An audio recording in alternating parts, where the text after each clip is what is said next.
Now the blender is mixing all the fruit together.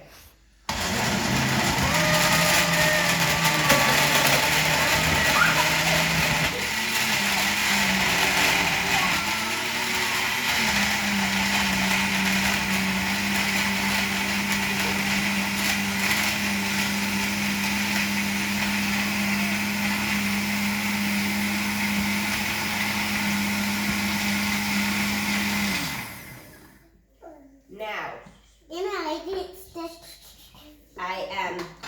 I am tasting.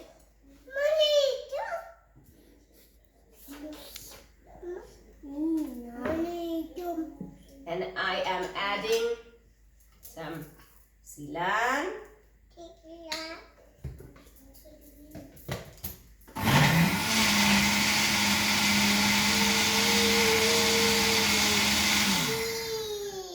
And it is ready. The end.